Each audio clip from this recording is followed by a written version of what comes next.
This one is called tree intercropping by the book, but I think this is the same as agroforestry, which previously we looked at multi-strata agroforestry, essentially mixing trees with crops, and maybe the book doesn't like the forestry term, but nonetheless this is ranked by 2050 at number 17 with 17.2 gigatons reduced CO2 in 30 years, $147 billion needed in net cost, and $22.1 billion in net savings.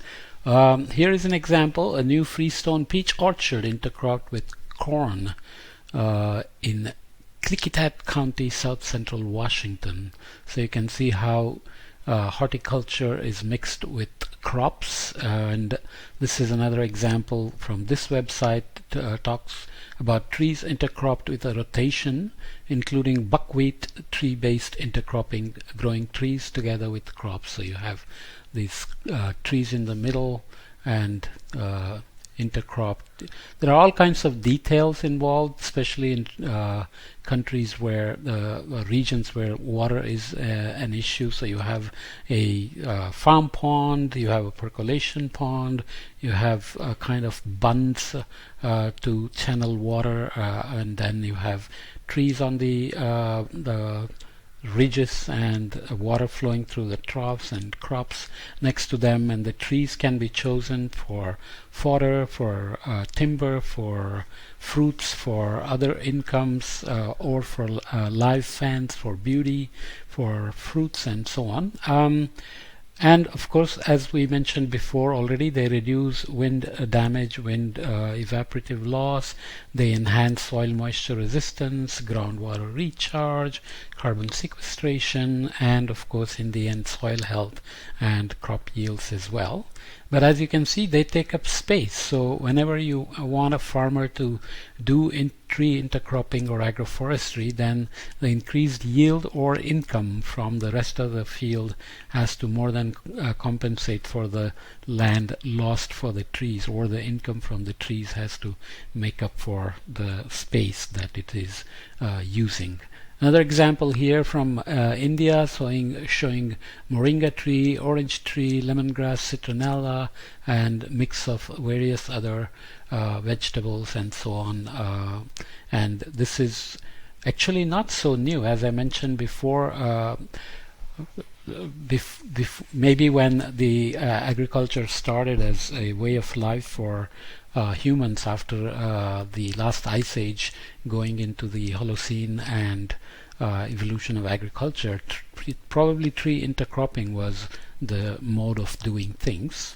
We lost it because of industrial farming, where you can imagine if you have several hundred acres and you want to run machines to do the planting, the harvesting and irrigation and so on, trees can be a problem. They can be a barrier. So industrial farming went to these large-scale crop patterns without any trees, and there is a price paid for it in terms of loss of soil quality, soil health, water pollution, and so on. So this is a long list of advantages. I'm not going to read all of them from this website here, which itself copied it from a UK Agroforestry Research Institute. As we have said before, agroforestry or tree intercropping can control runoff and soil erosion, thereby reducing losses of water, soil material, organic matter, and nutrients. They can maintain soil organic matter and biological activity at levels satisfactory for soil fertility.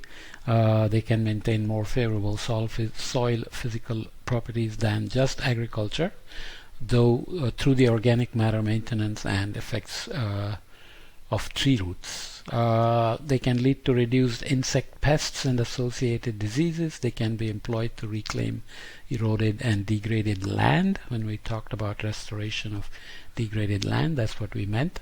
Agroforestry can augment soil water availability to land use systems. In dry regions, though, competition between trees and crops is a major problem. So implementing it in regions which are arid, semi-arid is a challenge, even though there is evidence that once you have enough tree cover, then you can create a microclimate, at least a local climate that can actually help with these soil moisture persistence and maybe even recovery of rain and so on. The scale of plantation trees needed to do that is not always obvious, even though in West Africa there were some experiments to see how large the tree cover had to be in area to create a local increase in rainfall. Nitrogen fixing trees and shrubs can substantially increase nitrogen inputs to agroforestry systems, which we talked about before. Just jumping to the last one, agroforestry can provide a more diverse farm economy and stimulate the whole rural economy, leading to more stable farms and communities. Economic risks are reduced when systems produce multiple products.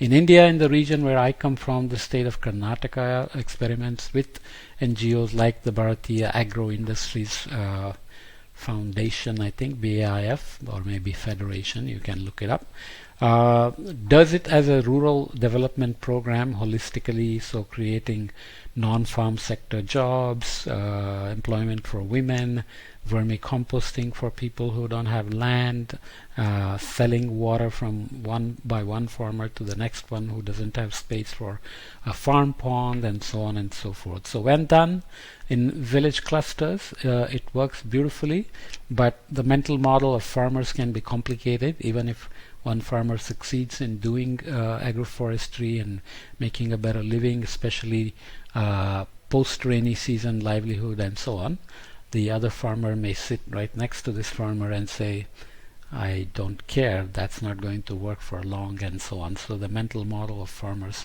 has to be understood as well. Anyway, in terms of impact, accounting for different sequestration rates across regions and intercropping systems, we estimate total sequestration of 7.2 gigatons of carbon dioxide over 30 years. To achieve that impact, adoption of tree intercropping would need to grow to 570 million acres globally.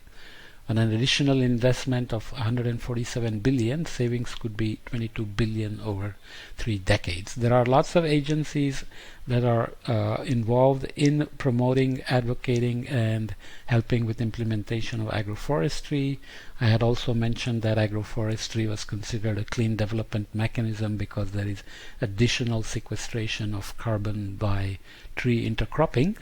So you can see if the UNFCCC still has this CDM. Maybe it's already phased out. Anyways, tree intercropping, another no-regret solution, even though it requires some coaxing or some awareness and so on for to get farmers to implement it, plus local climate and local needs of what trees to choose and so on are critical. Of course, if the tree cover is large enough, there is also additional co-benefits in terms of increased bird population, beneficial insects, pollination, and so on and so forth.